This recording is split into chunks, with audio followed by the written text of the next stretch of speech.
Welcome back, everyone, to another SlabStox podcast. My name is Aaron, your host for today's This Week in Sports Cards Volume 5.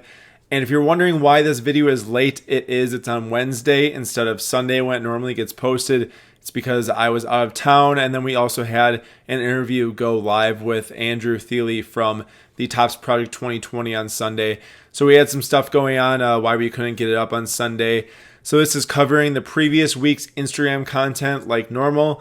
If you watch the previous weeks, you'll know what I'm talking about. And if not, you'll see what happens as we go along. So to jump right into it, we're going to start off with Monday's Instagram post on the Mike Trout, Frank Thomas, and Ichiro Topps Project 2020 cards from Ben Baller. Ben Baller is one of the biggest artists in the set. He's got over 1 million followers on Instagram. And these cards from the Project 2020 went crazy from Thursday, I think it was May 21st, to over Memorial Day weekend. Of course, that was last weekend. That wasn't this past one. But that week, or that 4-day stretch or 5-day stretch, was like the craziest thing I've ever seen for a set in my entire years of collecting, which has been a long time. It was absolutely nuts what happened. So to get to the post here, you can see that on 5/21, the Ichiro was worth around $800. The Frank Thomas was worth around $119, and the Mike Trout was worth around $45. Very quickly here, that Ichiro turned into almost $4,000. The Frank Thomas went up to $600, and then the Mike Trout went up to $160. The Frank Thomas had the largest gain from those days, from 5/21 to 5/25, of 404%. But the Ichiro had the largest increase in value, of course, because it's the most expensive card. And this was just crazy on all levels. The Ichiro, there's 1,334. The Frank Thomas, there's 2,836. That's the print run. And then for Mike Trout, there's 35,000, which is a ton. So this is absolutely ridiculous what's going on here. This is a 5-day stretch where we see gains that we will probably never see again in certain, like a new set like this. If you sold at these peaks, congrats. Because if not, right now the values of these cards have went down a lot. Ichiro is down to $2,400. Frank Thomas is down to $325, and Mike Trout is down to around $60. So there is just a lot going on here, and I will talk later about Project 2020 and the rise and now the fall of the secondary market. Not to say those people have gone in at $15, $20 on the cards from Topps aren't still doing well. A $20 investment in a Frank Thomas now it's selling for $325 is still amazing. There's nothing wrong with that at all. So if you miss selling at the peak, there is no shame in that. You can sell right now for $300, probably in like a week for $250, because they'll probably keep on going down a little bit. But we'll talk later about what happened with Project 2020 and maybe what we can see going forward in the future, just because there are more posts about Project 2020 this week. So I'll give my thoughts on that later. But to read a comment here from the post, we have one from Dozen.cousin, and his comment reads, "If we're being honest here, if Ben Baller isn't paired up with Jacob, then he doesn't sell over 25,000 cards. Ben's has been pushing his pair guys big time. I can't believe he sold 26,000 docs." What he's referencing here is that Ben Baller, the most popular artist, was paired up with this artist named Jacob Rochester on the day of his Dwight Gooden release, and the Jacob Rochester one went over 30,000. And this guy's saying because he was paired up with Ben Baller, our release is on the same day, more eyes on the set. He thinks it sold more because of that. And actually, Ben Baller commented back here, over 1 million followers on Instagram, commented back on our post, which is really awesome, and said, "I'm a good person to pair up with. The last 3 people I've paired up with, I've boosted their sales." So pretty cool here to see Ben give his thoughts on it. Obviously, he thinks that his cards are driving other people's sales up too. If you listen to the interview with Andrew Thiele from Sunday, you would hear that the artists do make commission on these cards. So more cards being sold for artists, the better it is for them. And you can really see that, on the guys that are active in social media, they're pushing their cards hard, and they're the more popular artists, and they're selling more cards. So it makes sense. Moving on to Tuesday, we had another Project 2020 card. Keep in mind, this is as the cards were going up crazy in price. I wanted to capture that on Instagram so people could actually see what was happening.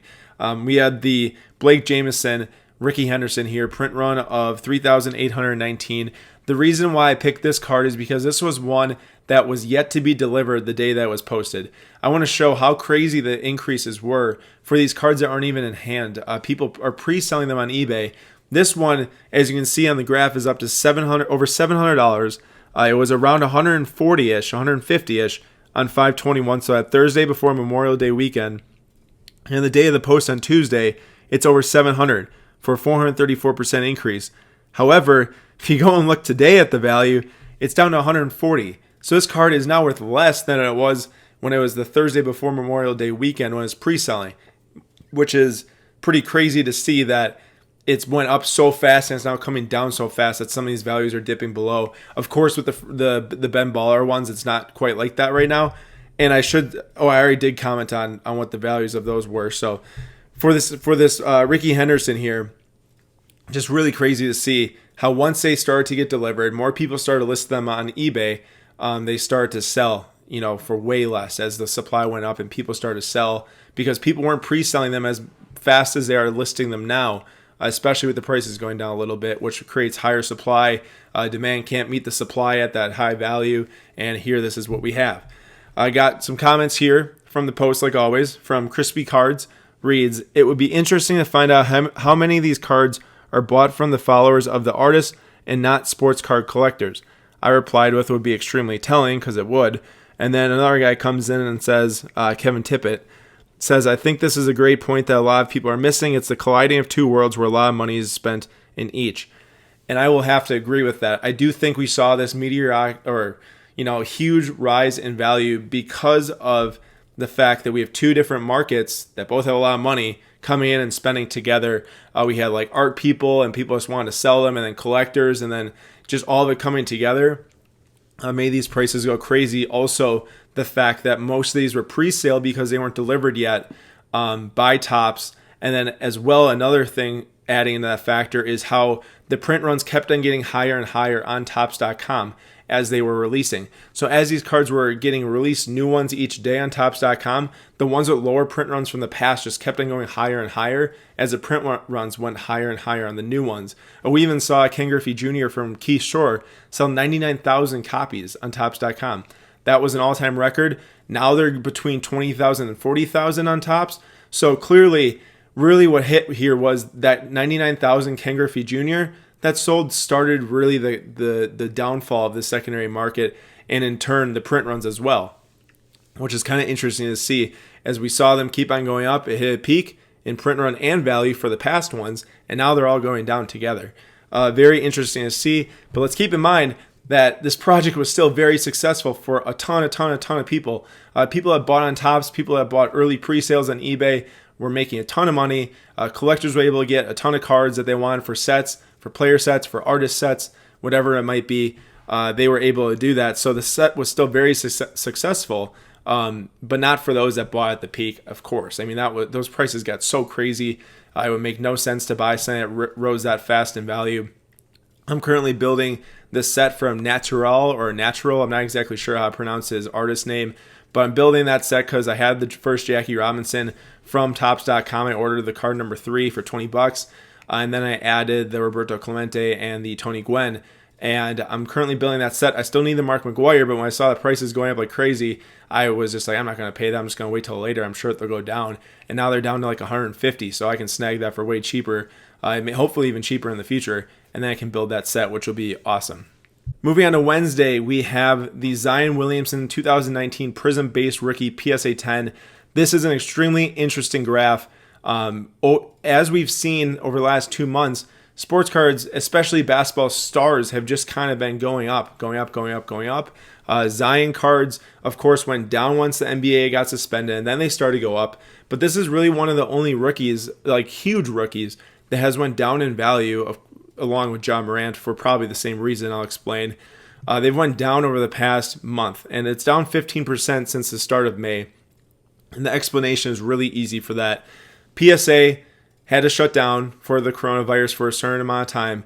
They reopened up. They're starting to work through those orders. There was limited supply of PSA 10s on eBay when they were closed. Actually so limited that there were only 45 auction sales of this card in April. Only 45 auctions.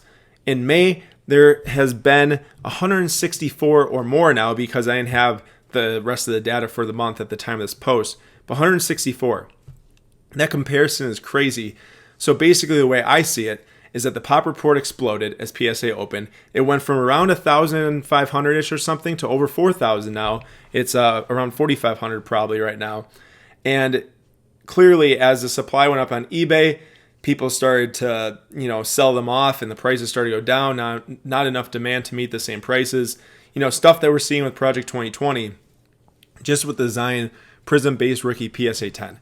So pretty wild right here, what went on with this graph. And then as for today's value, it's still around $500. So there's not much change in what this Zion was from the time of the post till today. Not like the Project 2020 cards. Another interesting thing about this video coming out on a Wednesday is that there is more time now for the cards to change, because some of the content's like a week to a week and a half old. So that's another interesting point. We have a comment here from Rock Boys Cards. Economics 101. The supply is there to meet everyone's needs. Months ago, the supply wasn't there for PSA 10s due to COVID shutdown of PSA. I expect this to gradually continue to decrease until one of two things happen, causing this to skyrocket again. One, PSA finally catching up and putting a soft population report on the 10s, thus finally creating the, quote, X supply and potentially creating urgency. Two, the season/playoffs start and Zion goes off and creates excitement again for his share in the market. So a couple things going on here. He pretty much repeated what I said in the post about why the value has been going down due to the supply. And then he added his own flair on how it can go up in the future. And he made some great points here, either by people finally knowing how many are out there, people holding on to them, whatever. And then also Zion coming back and maybe making a playoff push as the NBA season returns would be pretty cool. For Thursday's market report, wanted to hit on the sneaker spotlight cards from Noir. Noir is my favorite product of any sport, probably, I have to say. Absolutely beautiful cards. They've been being made since, I want to say 2014 was the first year of Noir. Just excellent cards with the spotlight signatures. Now the sneaker spotlights in 2018 when the set was introduced. And here we have a Trae Young numbered out of 99 rookie auto. Way back when, this was when the product released last year, I made a article about this set saying that the set's going to be an all-time set. People coming into the hobby love sneakers, they love cards, it's this new mix of people, and that this set's amazing. It definitely has went up in value since then. As you can see on here, from June of 2019, which is when 2018 Noir released, until now, this card's went from around 300, it's up to 550, it peaked around 750, and the most recent sale is logged at 675. So it's definitely gained value over the course of a year. It hasn't really been like the base PSA 10s we've been seeing, just because it's so widely traded that they go up faster and they're cheaper, this and that, whatever you have you. But the set has definitely increased in popularity as we've seen and as we've gone along in the marketplace. And this year, the 2019 Noir Sneaker Spotlights released, and those are vertical. So you'll see on the screen here, picture of the vertical sneaker spotlight from this year, and to show you what a 2018 Luka Doncic sneaker spotlight looks like. I just got this one in the mail. Really special card here, and it's pretty sweet. It's for my long-term collection, so definitely glad to have it. But really great card there. Extremely excited to add it, and I love this set. I'm pretty biased towards it. I love shoes. I love cards, so it makes sense for me. This is one of, I think, Luka's best rookie autographs next to his NT patch auto, all that stuff. But definitely a top card there. And that being said, don't go and buy these if you don't like them, because they're a very particular card. You got to like the shoe aspect, the autograph aspect, all that stuff.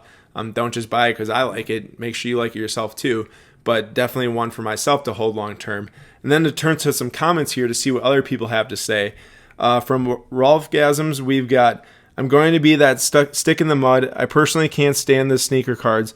I'm not a shoe/sneaker person. While the cards look nice and attractive, I absolutely despise having any sort of secondary advertising on my cards. And to top it off, the shoes look hideously ridiculous, I'm assuming.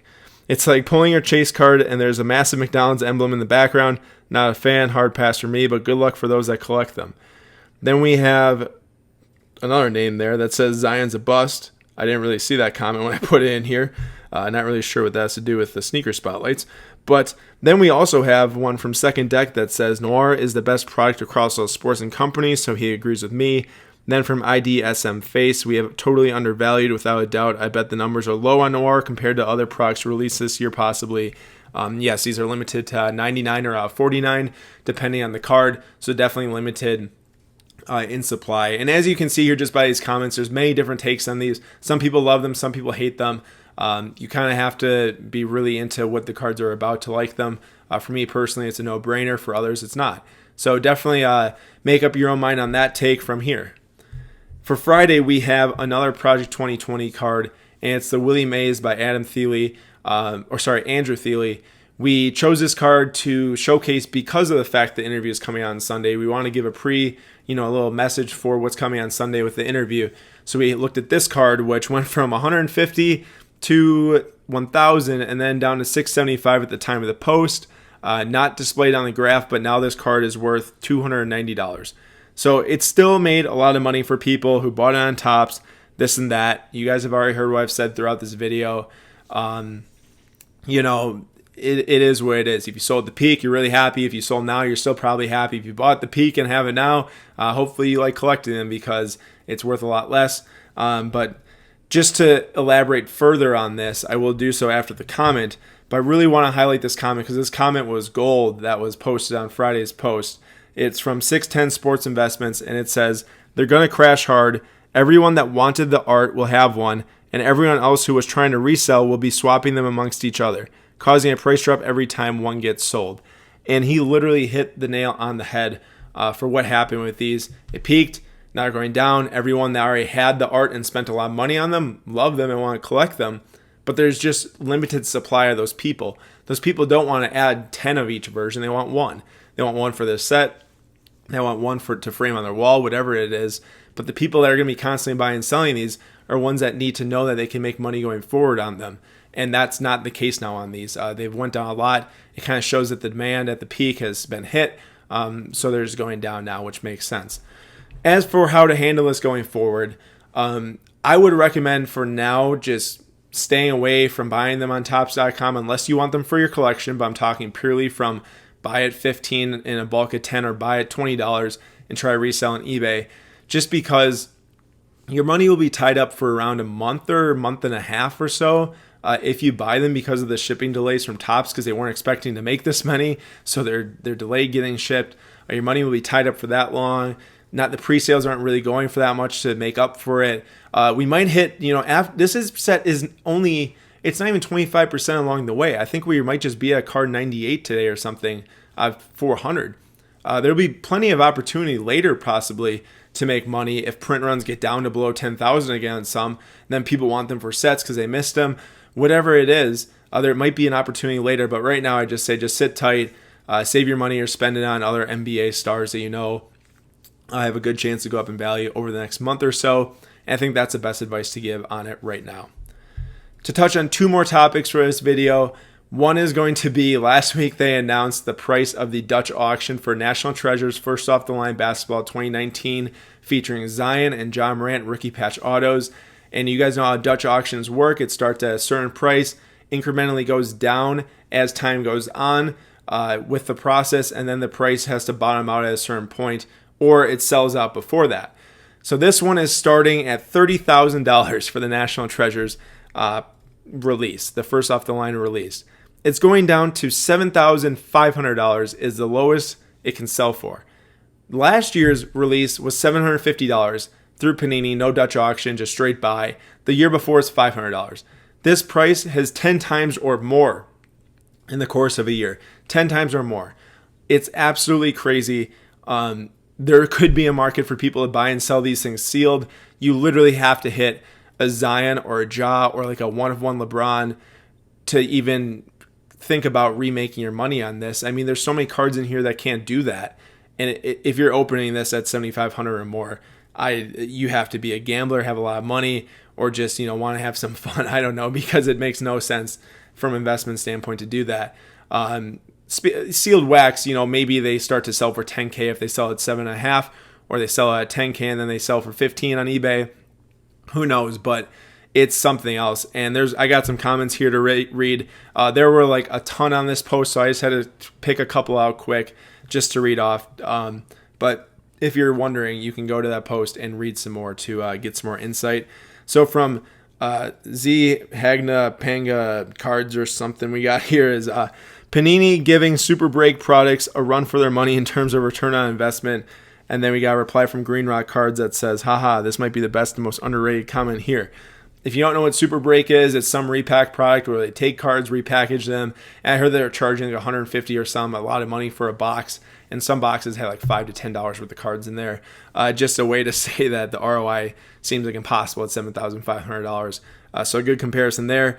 Then from John Todd's, we have Panini is trying to take the entire secondary market and then leave no room for anyone to purchase to rip. Supreme does nothing like this. They leave room for resellers and people to pay a reasonable amount. Yeah, a basic t-shirt is $100, but at least it's not secondary market pricing. 10 times last year is ridiculous. Not like Zion and Ja are 10 times better than Luka, and then I'll add also Luka and Trey. So just another way here to say that it's crazy. There's not much more to say than that. So make up your mind for yourself if you want to buy it or not, if you have the money, if you're a gambler, whatever it is. But if you are trying to make some smart investments, would recommend to stay away for sure. $7,500 can be spent on LeBron and Giannis like crazy, and you can build a pretty sweet collection of those two guys. Would recommend not doing this. Then to end it off here, we'll go with a question from last week, and I related this one to Project 2020 because it was a very important selling-based question for those that had stock in 2020 Project. And it says, do you ever ignore hedging an investment due to complete confidence in your investments? Basically, what I'm trying to say there is, like, are you ever like, man, this card's just going to keep on going up and up, so you won't hedge any if you have multiple of one? Let's say you have 5 Luka Prism PSA 10 rookies, but someday you think that they're going to be worth $5,000, but you bought them for $100 and now they're worth $500. Will you sell 2 of them to pay for everything you bought, or just 1 of them, or will you hold them because you know that they're going to be worth $5,000? I just want to try to see what people's thinking is, on their investments. So we got some comments here. GNK Sports Cards is making another appearance, and he says, I always try to buy multiples of a card so I can sell 1/3 at a time with different price targets. Generally, I do it short-term, mid-term, long-term. Great way to manage risk and not feel the FOMO when things go up higher. FOMO is fear of missing out. From Z Lynch 10, we have depends which player, Trout, LeBron, Jordan, etc. You hold even when the prices are up as their long-term value continues to increase. Players like Devontae Graham this year, you sell when hot as they will not hold the long-term prices their cards experience when they are hot. The only time I personally hedge risk is when I'm into a card a lot and don't truly believe in the player's long-term potential. Some pretty good advice there. And then another one says, never going to regret making some profit when you can, from Panini Sports Cards. I'm going to agree here with Panini Sports Cards. His comment is spot on. If you have multiple of an investment, try to turn a couple here and there to take profit, reinvest in the marketplace, whatever you have to do to just keep the cycle moving. Know that you're taking profit, making money, build confidence. It's all just part of the strategy to do well in the sports card marketplace. And you can always look back on those other ones you have, or at least know that you turn those investments into something good going forward. So there's a lot of different ways to think about this. I think that some of the examples here were really great. So hopefully you guys can take some nuggets from that and maybe apply it to your investing strategy. This was This Week in Sports Cards Week 5. I hope you guys enjoyed. I'm sorry for the delay, but I hope that there's some information here that you guys can work with and that you can apply to your sports card investing strategy.